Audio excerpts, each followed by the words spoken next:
hoje nós vamos iniciar um novo capítulo do livro do Fernando Angelim.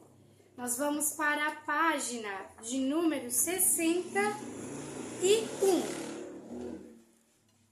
Capítulo 4, com o título Arrependa-se e creia no Evangelho.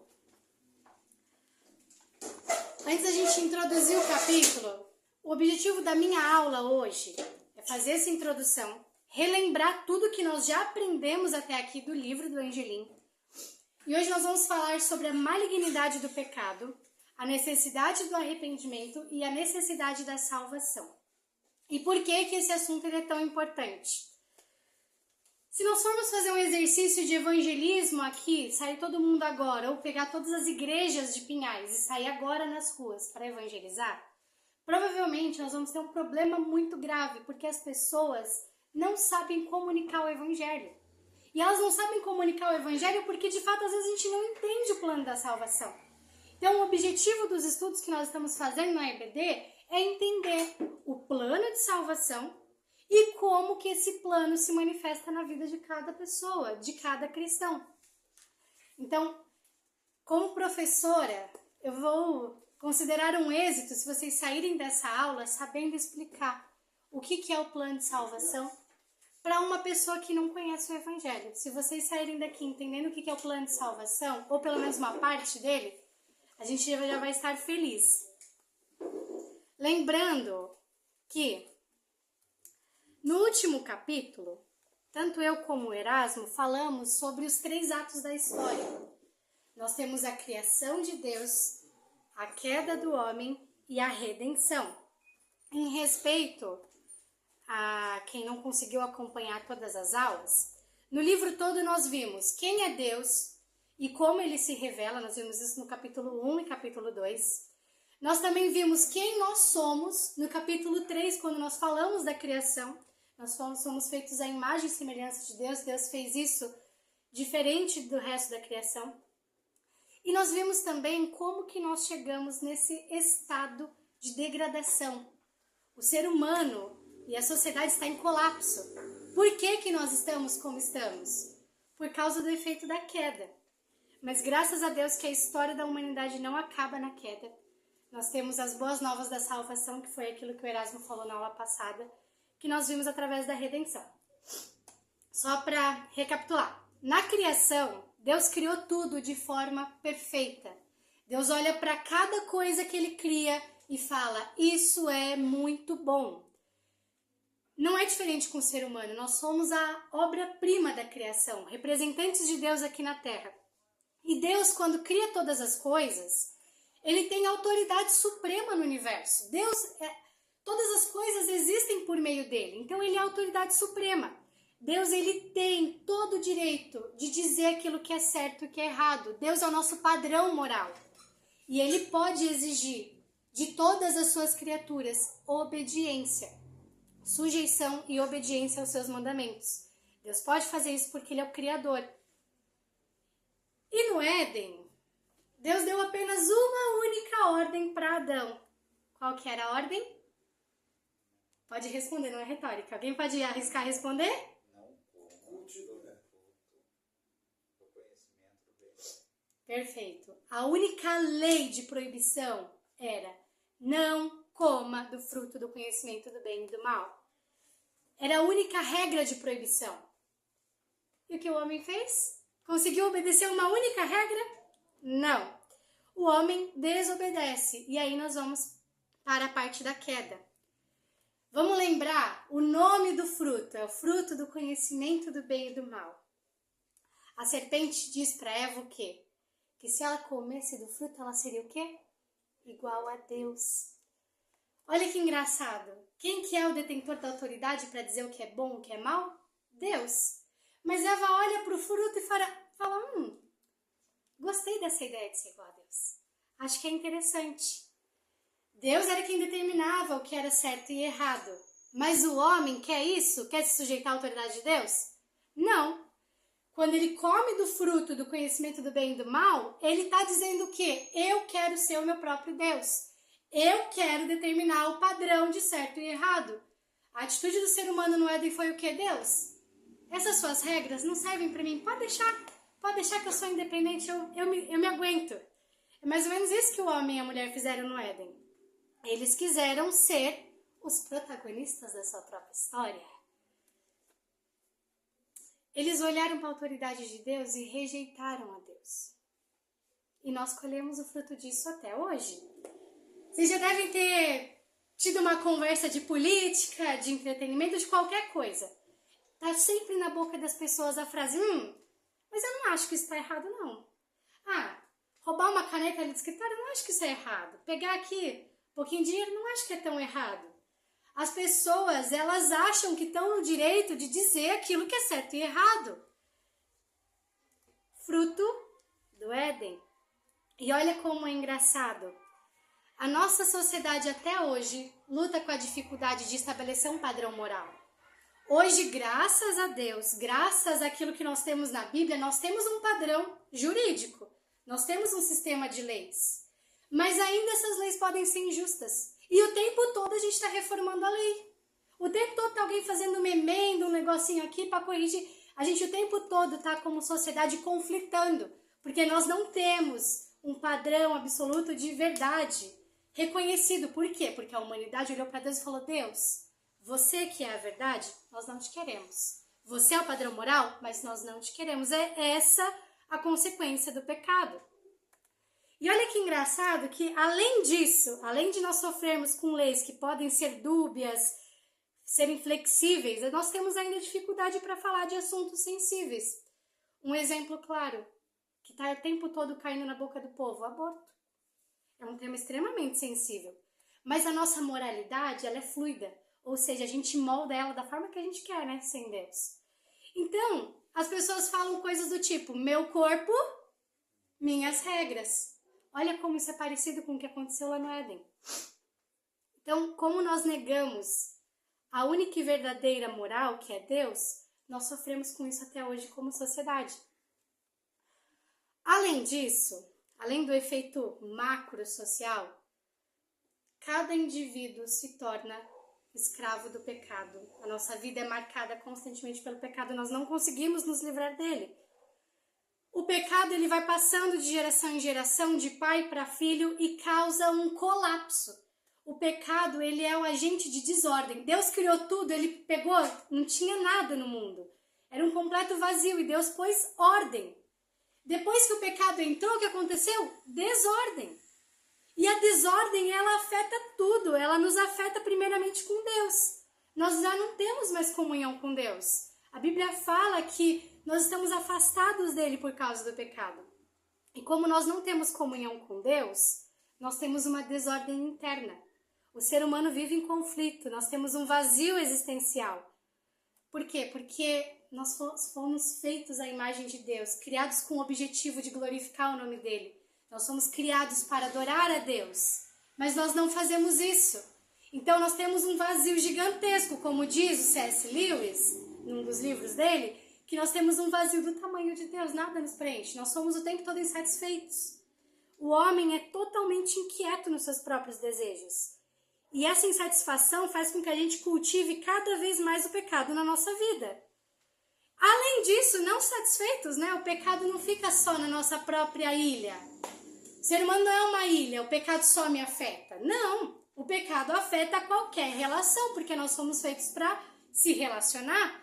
Então, eu sou casada com meu esposo, eu tenho um filho, o pecado afeta essas relações próximas. É conflito de pai contra filho, marido, mulher, tudo por conta do pecado. E com as pessoas, o pecado se manifesta através da cobiça, da inveja, da mentira, adultério, contenda. Tudo isso é um pecado contra o outro. Eu cobiço as coisas do outro, eu invejo o outro, eu minto para o outro. Eu adultero pegando algo que era do outro. Então, nós temos conflitos entre as pessoas. E isso se reflete na sociedade. Nós vivemos uma sociedade com criminalidade, morte, drogas, guerras. O ser humano ele não é uma ilha. O pecado dele não fica no próprio cubículo. O pecado é como se fosse um câncer. Um câncer maligno que está em metástase, um câncer não fica em uma célula só. O que ele faz? se espalha, se alastra. O pecado é a mesma coisa, ele não fica no próprio lugar, ele sempre se dissemina. Nós nos tornamos, a partir da queda de Adão, escravos do pecado. A natureza pecaminosa passa a dirigir as vontades do nosso coração. Então, quando a gente fala, por exemplo, o Erasmo falou isso nas outras aulas, e eu vou reafirmar o que ele falou, nós não temos livre-arbítrio, porque as nossas vontades são direcionadas para o mal. O livre-arbítrio é o quê? A plena capacidade de escolher entre o mal e o bem, de forma autônoma, ninguém interfere. Mas nós não temos isso, porque o pecado está sempre nos direcionando para o que é ruim, algo que é rebelde a Deus. Então, nosso coração, ele está penso, ele sempre vai para o caminho errado. E um exemplo que eu trouxe para explicar, de forma, espero que seja muito didática, quem aqui já foi no mercado, supermercado, fazer compra, começo de mês, carrinho lotado? Já pegaram o carrinho quebrado? A roda que vai sempre para um lado, você tá com o carrinho pesado, 15 quilos de produto, você empurra, o que o carrinho faz? Aí você, não, vamos lá, puxa para outro lado, daqui a pouco dá 2 passos, ele vai para o mesmo lado. Esse é o nosso coração. A gente tenta fazer o que é certo, mas por causa do pecado a gente sempre pende para o mal. Então, olha que ironia. O homem, ele queria ser independente de Deus, né? Ele comeu o fruto para ser autônomo. Mas o que ele faz ali no momento é abrir mão da única liberdade que ele teve, que é servir a Deus, estar em sujeição. Quando ele come do fruto do conhecimento do bem e do mal, ele se torna escravo. Essa liberdade se tornou escravidão. E é isso que nós somos hoje. Esse é o conceito que a gente fala da depravação total. Tudo que envolve o nosso ser está corrompido pelo pecado. A nossa vontade, as nossas emoções. A gente não sabe nem ter um sentimento correto. Nem sentir a gente sente direito. E o pecado, ele nos afasta de Deus. Eu vou pedir para alguém abrir Romanos 3, 23. E aí outra pessoa, por favor, Romanos 1, 18.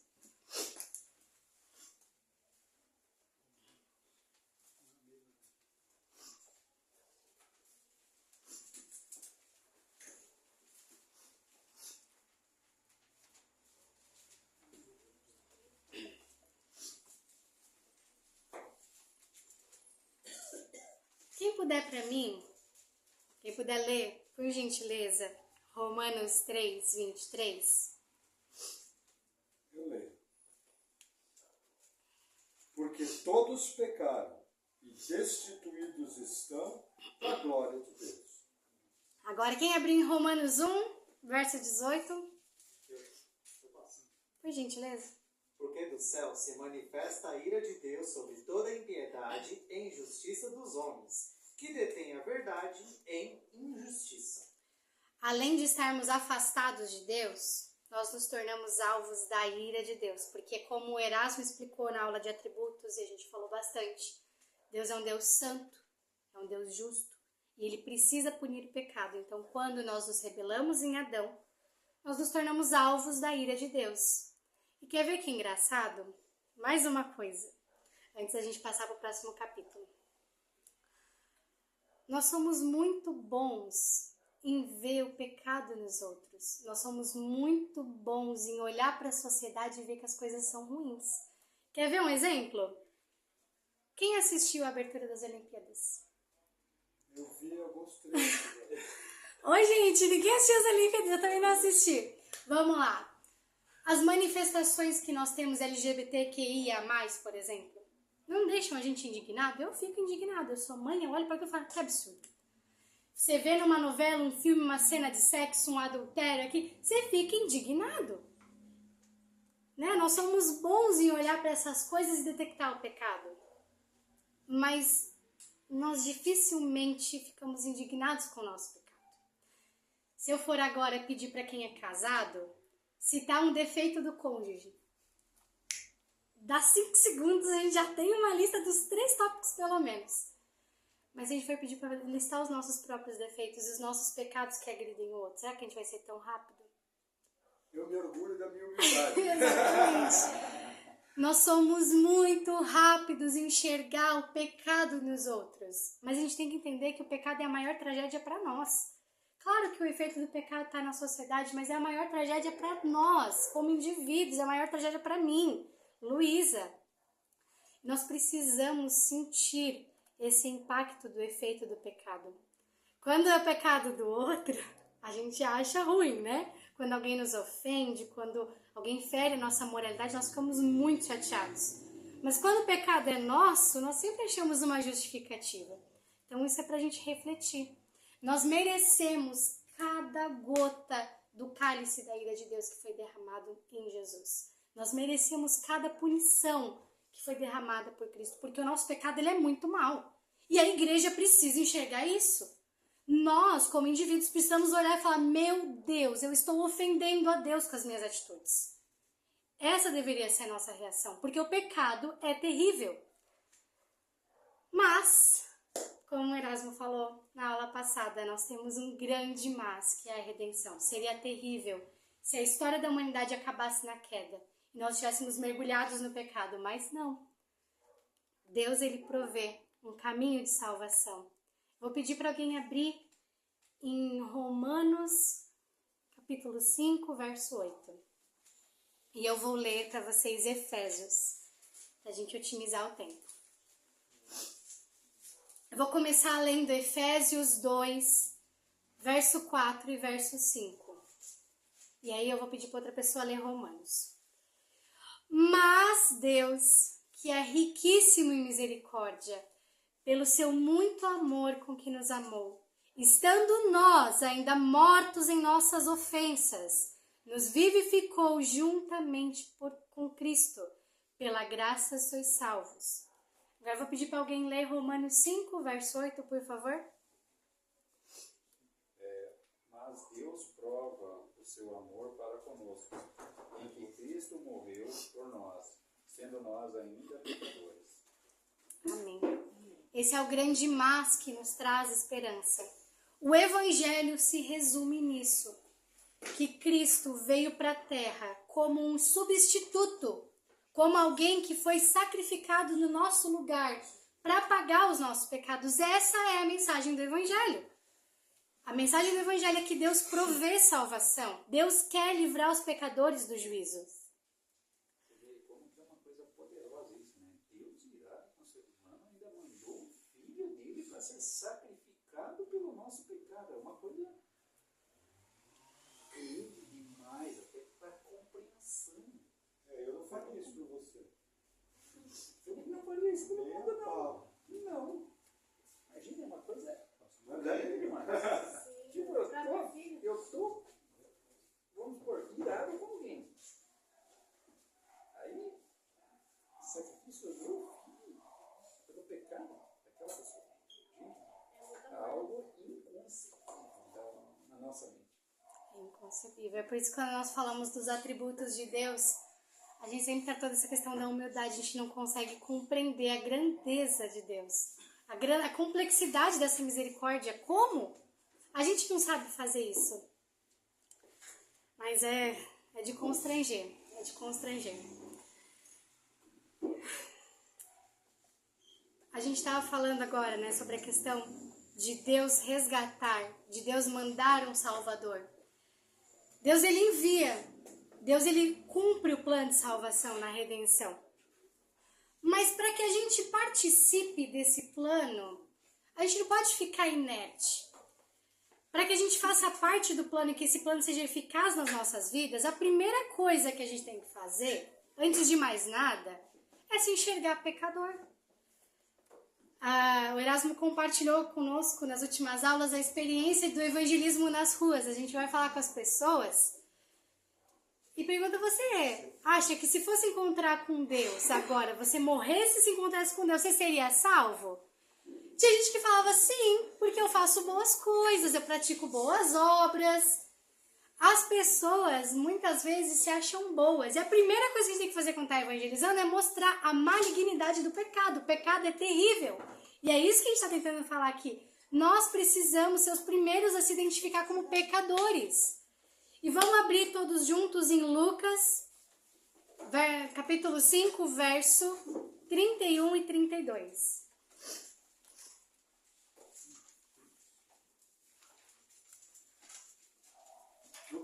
Lucas 5, 31 e 32.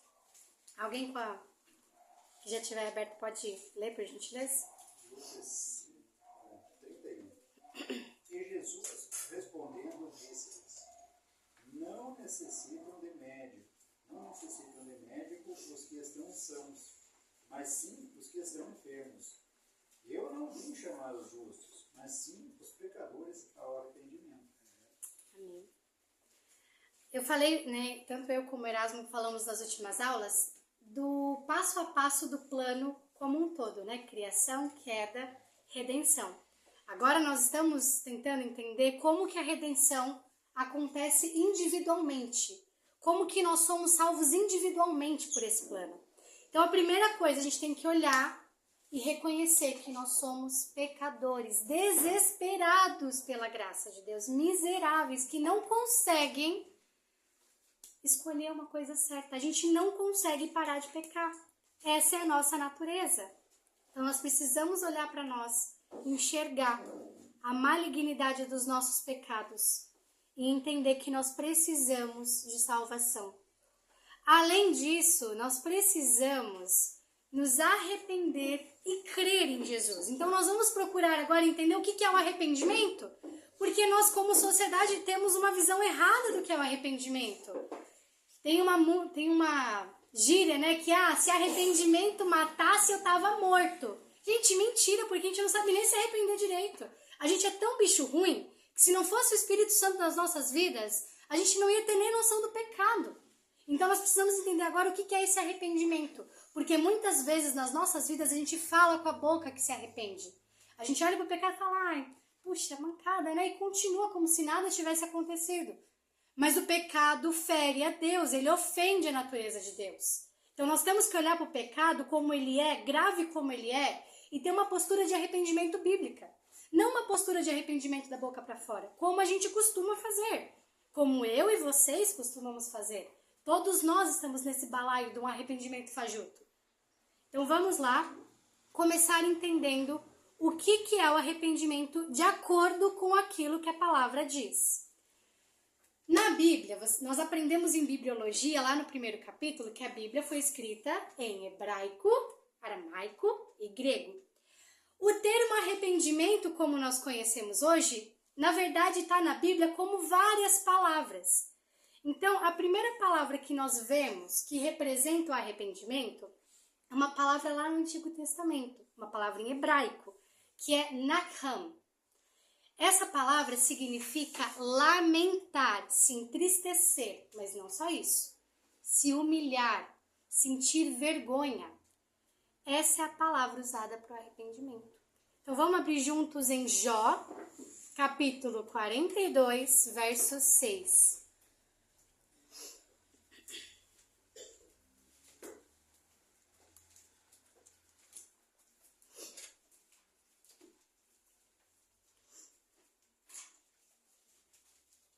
Jó 42. Jó 42, verso 6.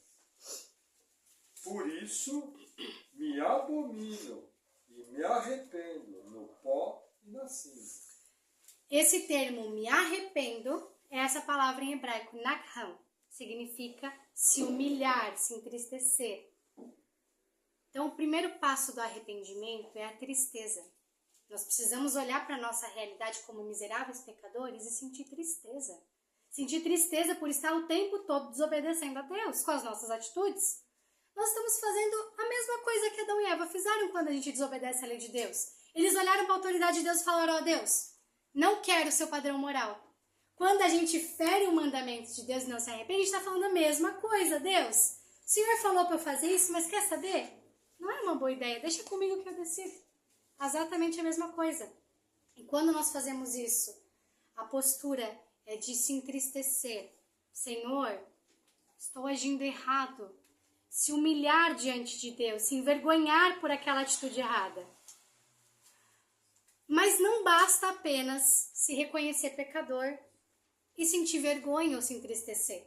Se a gente só ficar no reconhecimento do pecado e na vergonha, a gente não vai estar se arrependendo. A gente vai estar sentindo remorso. Remorso é você sentir a culpa e o peso, mas não tomar nenhuma atitude para acabar com aquela prática na nossa vida, na minha e na sua vida. Esse é o remorso. Nós olhamos e falamos, puxa, isso é mal, hein? É mal. Continua a mesma coisa. Esse remorso não é aceito diante de Deus. Não é o verdadeiro arrependimento bíblico. O arrependimento bíblico carece de uma mudança verdadeira. E aí vem uma outra palavra que tem no hebraico, que é a palavra shuv. Essa palavra a gente vê em Jeremias, capítulo 18, verso 11. Vamos abrir para entender qual que é o contexto dela. Jeremias 18, 11. Ainda vou falar hebraico assim. Certeza que eu tô errando a pronúncia. Se alguém puder ler para nós o verso completo. Jeremias 18, 11. Isso. Alguém leia, por favor, seja abrir. Ora, pois, fala agora aos homens de Judá e aos moradores de Jerusalém, dizendo, assim diz o Senhor, eis que estou forjando o mal contra vós, e projeto um plano contra vós. Convertei-vos, pois agora cada um do seu mau caminho, e melhorai os vossos caminhos e vossas ações. Até aqui, obrigada. Essa palavra convertei-vos é no original hebraico a palavra shuv. Essa palavra significa o quê? Virar as costas para o mal e voltar-se para o bem. Literalmente aquilo que a gente fala da conversão. O que é uma conversão na direção? Mudança. Você estava indo por um caminho, você para, dá meia volta. Para de fazer o que você está fazendo. Você para de praticar o mal e se volta para as coisas boas, para Deus. Então, nós não precisamos apenas viver no remorso, que é reconhecer a nossa calamidade. Nós precisamos tomar uma atitude prática contra o pecado, senão não é arrependimento. Se o pecado está o tempo todo na minha vida e eu não faço nada para matar ele, que arrependimento é esse? Então, existe uma diferença entre remorso e o arrependimento bíblico. E essa diferença está lá na página 62. Vamos ler juntos a diferença?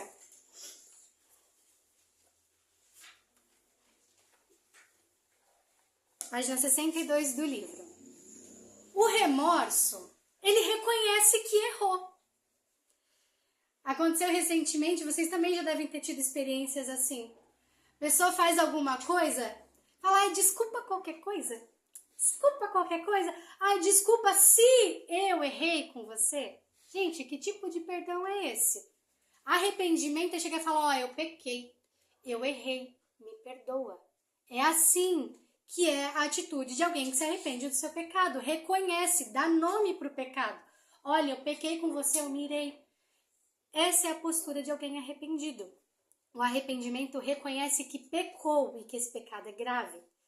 O remorso, ele apenas se entristece.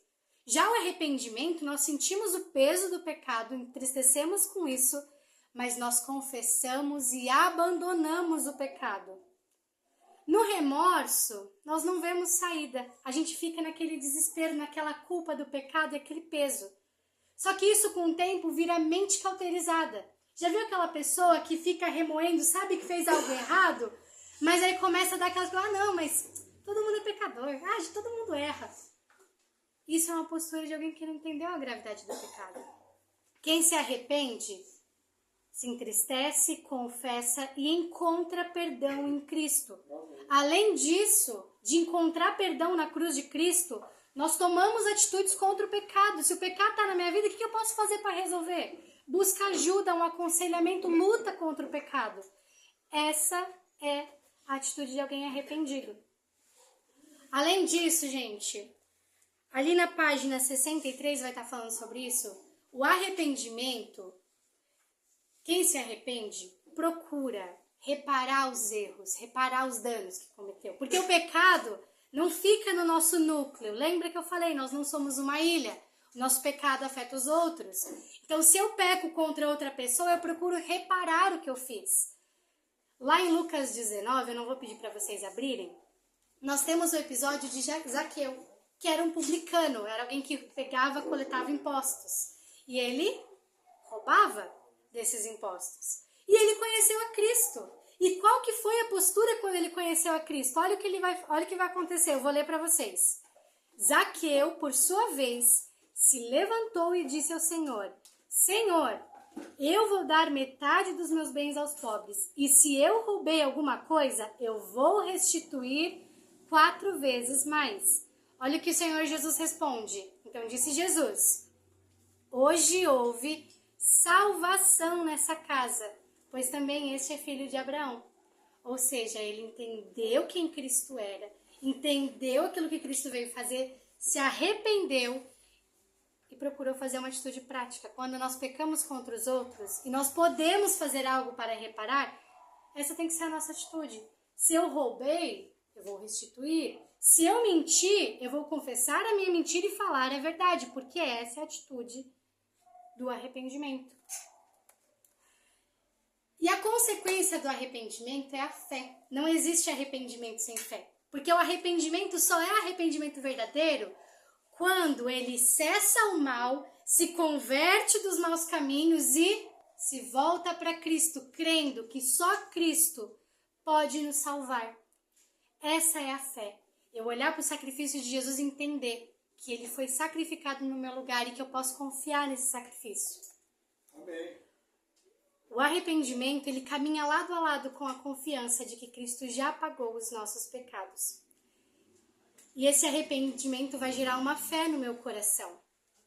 A fé é a desistência do ser humano de tentar se salvar por suas próprias obras. Ele parar de tentar fazer boas obras para poder comprar o amor de Deus. Porque nós não conseguimos fazer isso por causa da malignidade do nosso coração.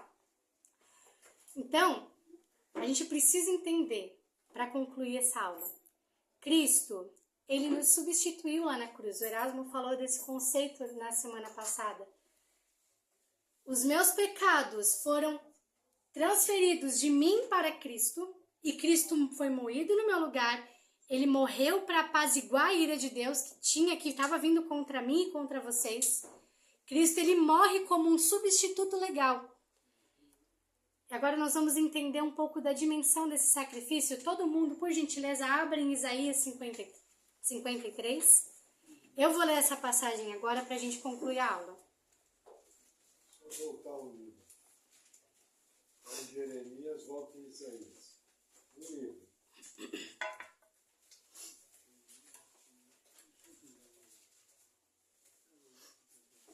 Eu vou ler Isaías 53, verso 5 e verso 6. Mas ele foi ferido por causa das nossas transgressões, foi moído por causa das nossas iniquidades. O castigo que nos traz a paz estava sobre ele, e pelas suas pisaduras nós fomos sarados. Todos nós andávamos desgarrados como ovelhas, cada um se desviava pelo seu caminho, mas o Senhor fez cair sobre ele a iniquidade de nós todos. Verso 10. Todavia, ao Senhor agradou moê-lo, fazendo enfermar. Quando a sua alma se puser por expiação do pecado, verá a sua posteridade, prolongará os seus dias, e bom prazer do Senhor prosperará a sua mão. Amém. O que está dizendo essa passagem é que Cristo, ele foi esmagado por nós, literalmente. E Deus se agradou de moer a Cristo na cruz. Deus se agradou porque ele derramou cada gota da sua ira sobre Jesus. Para que nós tivéssemos hoje a oportunidade de olhar para a malignidade do nosso pecado, olhar para o mal que a gente comete e se arrepender. Foi isso que aconteceu na nossa salvação. Nós reconhecemos o nosso pecado, entendemos o que ele fez e cremos. Esse é o Evangelho. Então, é uma aula isso daqui, mas eu quero concluir com uma aplicação. O chamado dessa aula, a partir do que o capítulo começou a dizer, é: se arrependa e creia. Esse chamado se estende até hoje, independente de você ser cristão há 5 anos, 10 anos, 20 anos. O chamado é sempre o mesmo, se arrependa e creia em Cristo. Marcos 1, verso 15, está dizendo, eu vou ler novamente. O tempo está cumprido, o reino de Deus está próximo. Arrependam-se e creiam. Mateus 3, verso 8 diz o seguinte: produzi, pois, frutos dignos de arrependimento. O arrependimento não acontece só no dia da nossa conversão. O arrependimento, ele continua até que a gente vá para a sepultura. Nós temos que viver uma vida de arrependimento, de reconhecimento de pecados, uma vida de confiança no sacrifício de Cristo. Só assim nós seremos salvos. Você quer ver se uma pessoa ela é salva de verdade? Ela permanece uma vida de reconhecimento, de arrependimento? Esse é o sinal da salvação. É uma pessoa que olha para o pecado e não quer mais praticar ele. Esse é o sinal da salvação. A gente luta contra o pecado até a nossa morte. Então, esse é o chamado para nós hoje. Para a gente viver uma vida de arrependimento, viver uma vida de luta contra o pecado e que a gente também produza, assim como Jesus ele fala em Mateus, produzir, pois, frutos dignos de arrependimento. Que a nossa vida ela possa ser uma testemunha, que nós possamos testemunhar com as nossas atitudes, que Cristo nos resgatou. E a gente vai testemunhar isso quando nós estamos não só olhando o pecado que está aí na volta, mas olhando o pecado do nosso coração, se arrependendo constantemente e reconhecendo que Cristo já pagou. Cristo ele foi moído para que a gente pudesse se arrepender. Essa é a boa nova do Evangelho. Então, posso orar encerrando a aula para a gente... Pode orar, daí só vou emendar uma coisa. Tá bom. Senhor, obrigado por tua graça, por tua salvação. Obrigado porque lá na cruz o Senhor foi feito pecado no nosso lugar. O Senhor morreu para nos resgatar. Eu oro pedindo que nas nossas vidas o arrependimento e a fé sejam uma prova viva daquilo que o Senhor fez por nós. Que nós possamos ver uma vida de devoção, uma vida de arrependimento, crendo que os nossos pecados já foram pagos por Cristo na cruz. Que isso seja verdade nas nossas vidas, Senhor, em nome de Jesus. Amém. Só um pouquinho assim, Paulo. Veja, muito boa a aula. Importante entender, sempre é bom reforçar, a Luísa citou a chamada depravação total. Então eu preciso tomar cuidado, isso é um termo técnico. Isso aí não aparece na Bíblia, é um termo criado na teologia. O que é a depravação total? Quando o pecado entrou na humanidade, ele contaminou todas as áreas da existência humana. E ele trouxe uma questão chamada morte espiritual. Nosso espírito, veja, Deus é espírito. É necessário que os que o adorem em espírito e em verdade. O pecado trouxe morte espiritual. Então, o que acontece? Não quer dizer que eu não possa fazer coisas boas, não quer dizer que eu não possa ter um ato de heroísmo, não quer dizer que eu não possa ajudar alguém. Quer dizer que eu estou morto para a comunhão com Deus. Então é importante você saber disso, porque senão você vai se confundir na sua mente. Então sempre que a gente falar, vira e mexe, nós vamos voltar nesse assunto. Depravação total, o que é? O ser humano é todo contaminado. E nós estamos mortos para a comunhão com Deus. Por isso que o primeiro ato da salvação parte de Deus.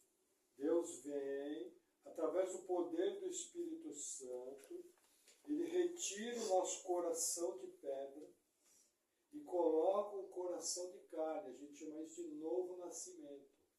A consequência do novo nascimento é uma nova natureza que imediatamente passa a amar a Deus. Entendeu? Porém, o pecado ainda habita no meu sangue.